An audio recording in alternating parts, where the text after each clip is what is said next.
nosso grupo vai falar sobre o traumatismo músculo-esquelético. O trauma músculo-esquelético consiste em lesões causadas por trauma, que envolvem ligamentos, músculos e ossos. A lesão musculoesquelética é comum em vítimas de trauma. Essas lesões raramente representam risco imediato de morte. Este trauma pode ser fatal quando ocorre uma grave perda de sangue. A presença de lesões graves indica que o paciente foi submetido a uma força significativa. A fratura de fêmur ou de pelve, por exemplo, podem ser acompanhadas de sangramentos que podem levar a alterações hemodinâmicas. O tecido ósseo é um dos poucos que consegue se reparar sem a formação de uma cicatriz fibrosa. Apesar da capacidade regenerativa do tecido, esse processo biológico pode falhar e as fraturas se consolidarem em posições anatômicas desfavoráveis, apresentarem atraso na consolidação ou ainda possibilitarem o desenvolvimento de pseudoartrose ou não união. Olá, eu sou a Fabiane e eu vou falar um pouco mais sobre o trauma musculoesquelético. Os traumatismos que ocorrem sobre os ossos com forças superiores à capacidade de deformação são causas mais frequentes de fratura. Isso ocorre em quedas, pancadas e acidentes. Porém, há também fratura por impactos mínimos ou até mesmo espontâneos, denominadas de fraturas patológicas, as quais se devem ao enfraquecimento anormal dos ossos devido à osteoporose ou a tumores ósseos. Quando ocorre a fratura de um osso, as estruturas adjacentes também são afetadas, resultando em edema de tecidos moles, hemorragia para dentro dos músculos e articulações, luxações articulares, rompimento de tendões, lacerações de nervos e lesões de vasos sanguíneos. As principais queixas são dor, incapacidade de mexer o membro e deformidade, que podem variar segundo a localização e o tipo de fratura.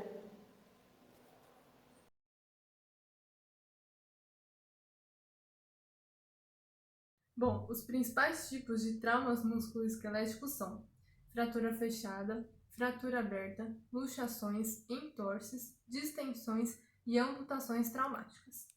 Na fratura fechada, pode haver pouco ou nenhum movimento ou deslocamento dos ossos quebrados, sem penetração no tecido superficial.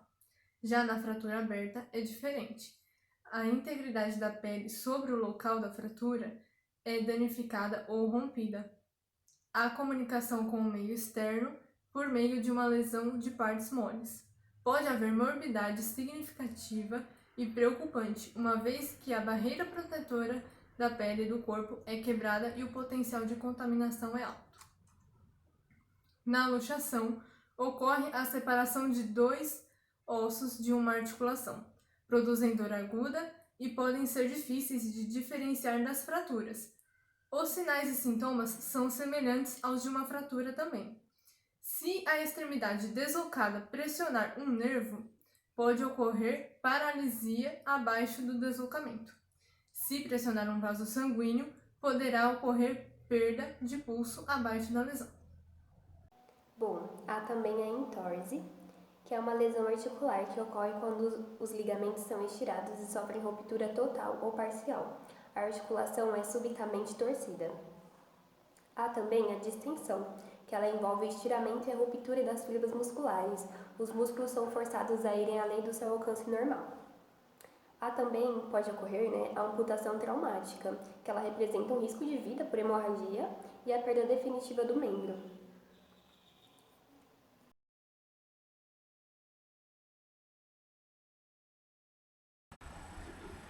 O meu nome é Érica e eu vou falar sobre a epidemiologia do traumatismo músculo-esquelético. Ele representa um dos principais agravos à saúde no Brasil, porque é responsável por incapacitações permanentes e provoca forte impacto na morbidade e mortalidade da população. Decorrente de acidentes e violências, representa no Brasil a terceira causa de morte entre crianças de 0 a 9 anos, a primeira causa na população de adultos jovens e a sexta posição entre os idosos. Ele possui como causa os acidentes de trânsito, as armas de fogo, quedas, envenenamento, afogamento, queimaduras, agressões, homicídios e suicídios. No entanto, a principal causa está relacionada aos acidentes de trânsito, constituindo a principal causa de morte no mundo entre pessoas de 15 e 29 anos, enquanto os homicídios e os suicídios estão na terceira e quarta posição, e os afogamentos e queimaduras na 7ª e 8ª. Já na faixa etária entre 5 e 14 anos, as lesões causadas pelo trânsito estão na 2ª posição, logo após as infecções respiratórias. As armas de fogo e as armas brancas também têm grande representatividade, assim como no caso dos idosos, as quedas de própria altura. De acordo com o Vive Inquérito de 2017, que faz o levantamento dos atendimentos por violências e acidentes em serviços sentinelas de urgência e emergência, na análise das 23 capitais e do Distrito Federal, ocorreram 48.532 atendimentos nesses serviços, sendo 91,1% referente a acidentes e 8,9% referente a violências. As ocorrências mais frequentes foram queda acidental, com 35,4%, acidente de transporte, com 21,7%, e agressão e maus-tratos, com 7,9%.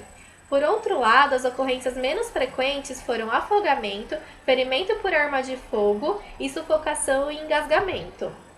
Com relação às características das vítimas, a população atendida, em sua maioria, foi composta por residentes da zona urbana, com 95,7%, homens, com 61,5%, com idade entre 20 e 59 anos, pouco mais de 59%, e de cor negra, com 69,7%.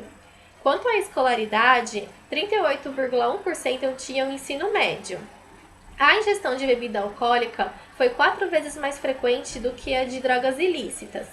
E comparando a população atendida por violências, a atendida por acidentes destaca-se em especial pela maior participação de indivíduos com menos de 10 anos de idade e mais de 60 anos de idade, e pela menor participação de indivíduos que pertencem a alguma população em situação de vulnerabilidade, ou que referiu o consumo de bebida alcoólica ou uso de drogas ilícitas durante o evento.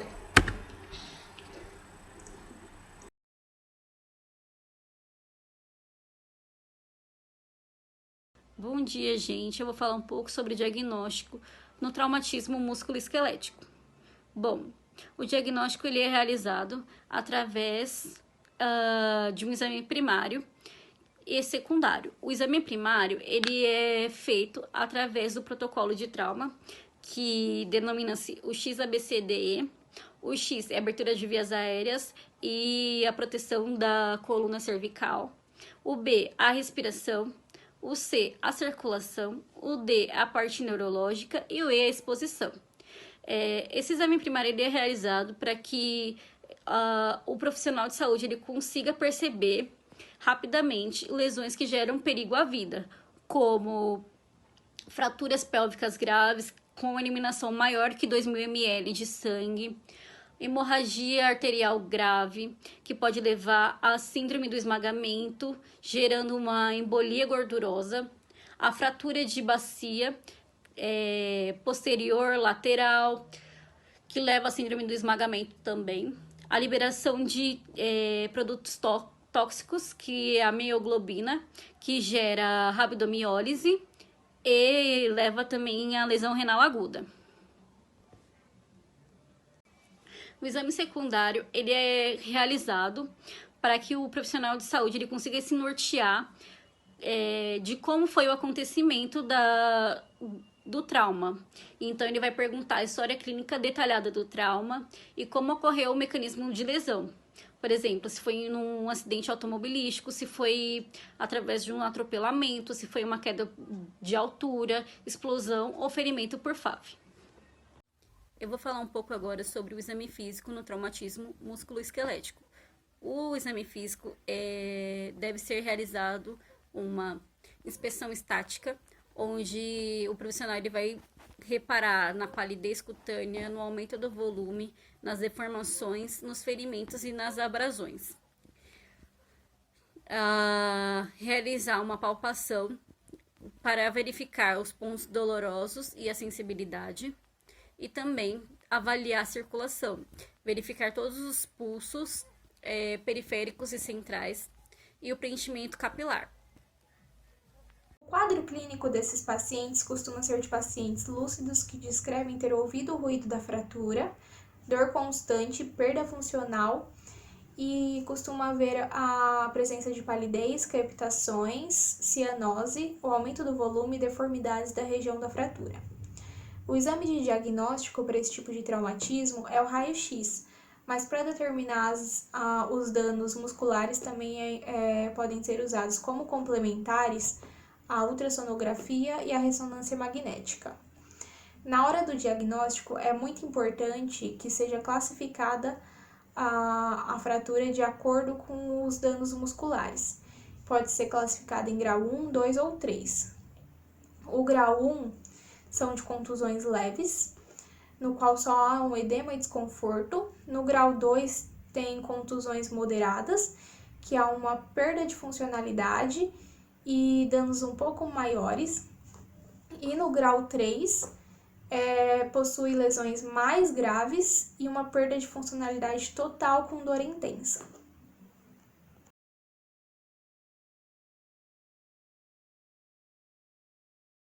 Oi, eu sou a Tainara, eu vou falar um pouco sobre o processo de enfermagem.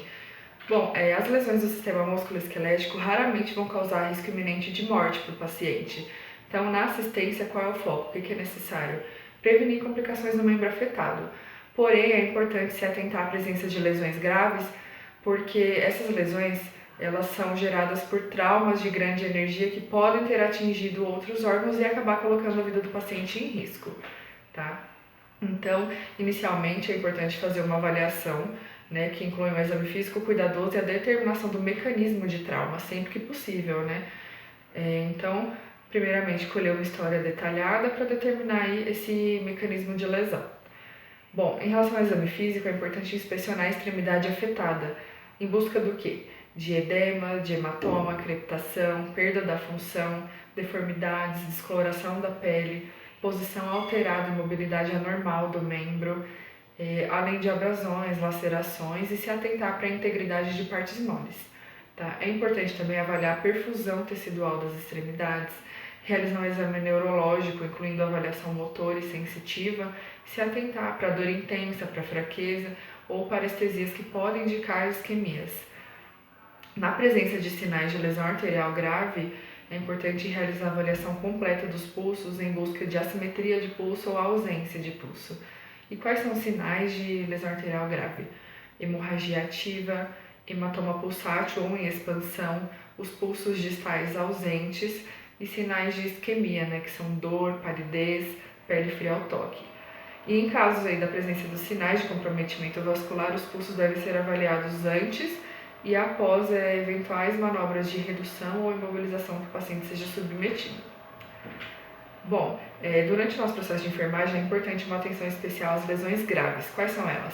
Fraturas pélvicas e fraturas de fêmur bilateral.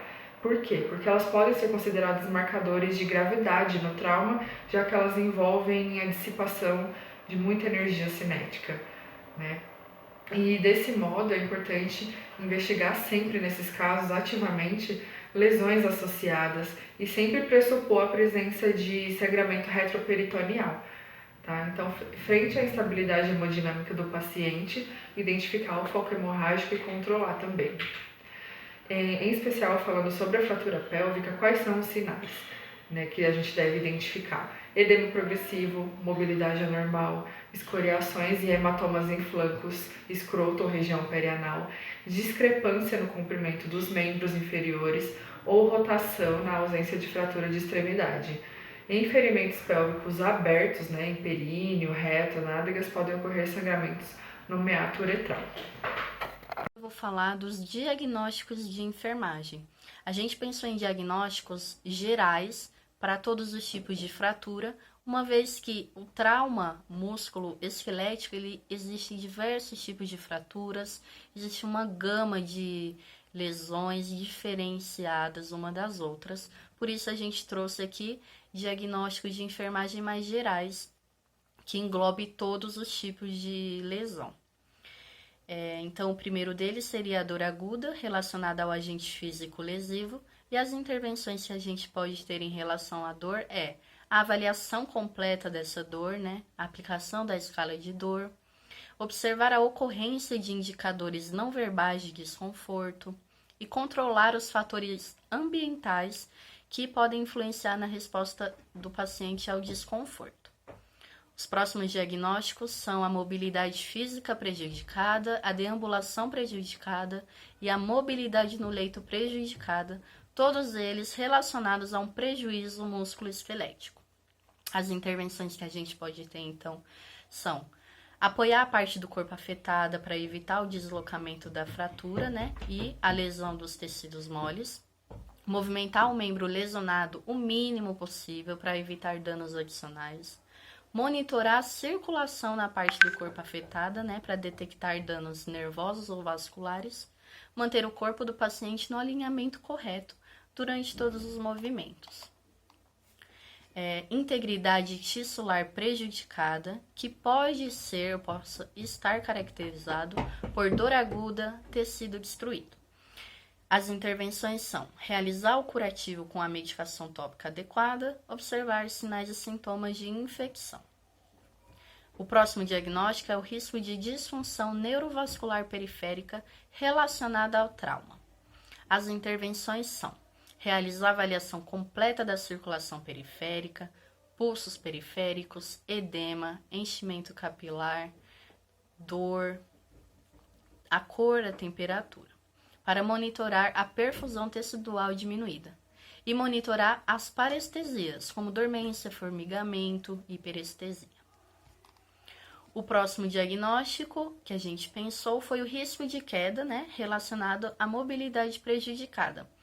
E as intervenções que a gente deve ter são manter as grades elevadas e identificar sobre o risco de queda o paciente, com a pulseira.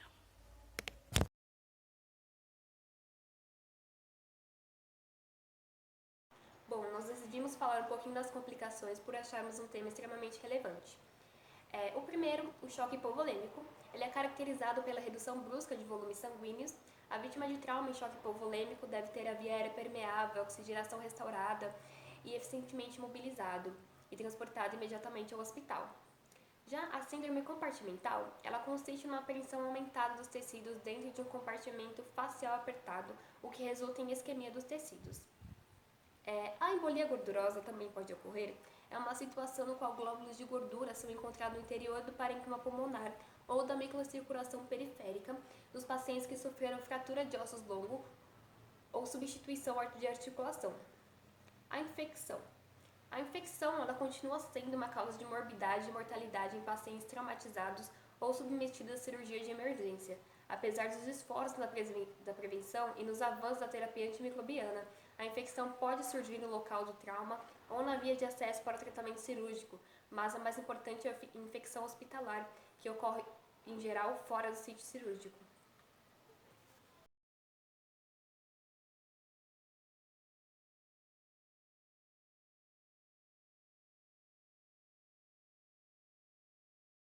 Bom dia, gente. Eu vou falar sobre os tratamentos das fraturas, Então, iniciando pela fratura fechada. Esse tratamento ele é feito através da sintomatologia e das complicações, Isso quer dizer que, se o paciente tiver alguma complicação como choque, embolia, essa complicação deve ser tratada primariamente. Caso não, o tratamento ele consiste basicamente em imobilizar o local de forma segura e confortável, promover alívio da dor e, quando for necessário, quando o procedimento for cirúrgico, preparar esse paciente para o centro cirúrgico. Então, manter jejum, a roupa correta, e as demais coisas, acesso venoso, tudo que a instituição ela preconizar para este atendimento. Infecção. Bom, falando então sobre fratura aberta, o tratamento ele consiste em evitar infecções, consolidar a fratura e manter a função dentro do limite possível. O tratamento ele é dividido em algumas etapas. A primeira delas é a abordagem inicial, que tem o intuito de fechar o ferimento. Isso deveria ser feito com material estéril, mas como o cenário, na maioria das vezes, é rua e ambientes que não possuem esse material estéril, pode ser feito com um tecido limpo. E esse indivíduo, ao chegar no ambiente hospitalar, ele vai receber um novo curativo com tubo estéril e também vai ser realizado a antibiótico terapia profilática, que vai ser em doses mais elevadas, com o intuito também de prevenir a infecção. E as últimas 3 partes do tratamento, que é a estabilização, que o que nós mais vimos na prática foi o fixador externo, né? Isso é feito para preservar os tecidos moles, para ajudar na cicatrização. Aí temos também a cobertura das partes moles, que isso nem sempre é feito primariamente, que não tem como, né? E aí pode ser feito depois, que geralmente é com enxertos ou retalhos locais. E tem o segmento, que se a avaliação ainda tiver dúvida de algum tecido desvitalizado, pode ser feito um novo desbridamento de até em 48 horas ou até 72 horas. E aí fecha o tratamento da fratura aberta. Bom, e uma parte também do tratamento é o desbridamento, né? Que em caso de fraturas assim, geralmente há sangramentos de difícil controle, então utiliza-se torniquetes e isso pode trazer má perfusão para o tecido, necrose, e ao chegar no ambiente hospitalar pode ser feito por enfermeiro, desde que seja qualificado, pode ser feito esse desbridamento, né? É feito também a irrigação, o que mais se mostra eficaz é o Ringer lactato, mas pode ser feito também com soluções salinas. E falando sobre luxação, o tratamento é bem parecido com o da fratura fechada, né? Então imobiliza-se ali o local de forma segura, protetora e confortável. No ambiente hospitalar, o médico ele vai fazer a redução, ou seja, colocar essa luxação, né, o osso no lugar. Isso deve ser feito com o paciente sob sedação ou anestesia geral, devido ao incômodo. E depois, no dia a dia, repouso, né? E quando necessário, uso de analgésico e anti-inflamatórios. Mas e aí isso vai depender da conduta médica. Vou falar sobre entorse de tornozelo, que é o entorse mais comum em jovens de 15 a 35 anos. Esse entorse ele pode ser dividido em 3 graus, o leve, o moderado e o grave. O leve e o moderado, geralmente, ele é tratado com uso de anti-inflamatórios e imobilização. O paciente pode até mesmo ser encaminhado para fisioterapia. Já o grave, ele pode ser abordado cirurgicamente. Geralmente essa abordagem cirúrgica é quando há o rompimento do ligamento das talofíbulas anteriores.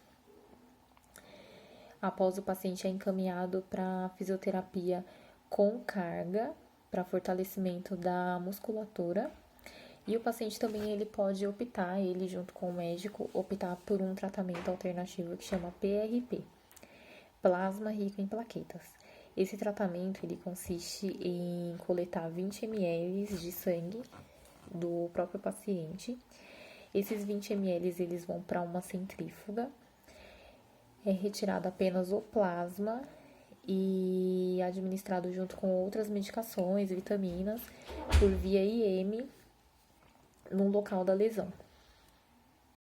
Bom, nós vamos falar sobre a distensão muscular, sobre o tratamento. O tratamento basicamente é feito com o uso de analgésicos para dor e anti-inflamatórios.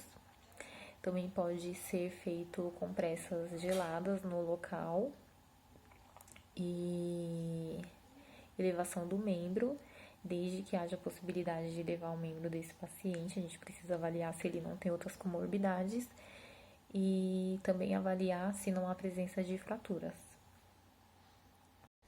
Já no caso de uma amputação traumática, nós devemos primeiro observar qual tipo de amputação que foi, se essa amputação ela foi total ou se ela foi parcial, se esse membro ele ainda tem uma continuidade no corpo. Após, nós devemos controlar a hemorragia, né? Tratar o estado de choque, se houver um estado de choque, e ter cuidados com o segmento amputado, como fazer a limpeza com solução salina, né? Soro fisiológico, envolver este membro em gaze e compressa estéril e jamais deixar em contato com o gelo, para que posteriormente seja feita ali uma avaliação se é possível um reimplante desse membro. E em casos que tem um objeto perfurante, nós jamais devemos remover esse objeto do local, porque a gente pode causar um destamponamento sanguíneo que vai causar uma hemorragia nesse paciente. Então, nós precisamos fazer um curativo no local, estabilizar esse objeto, para que posteriormente seja avaliada a retirada em centro cirúrgico.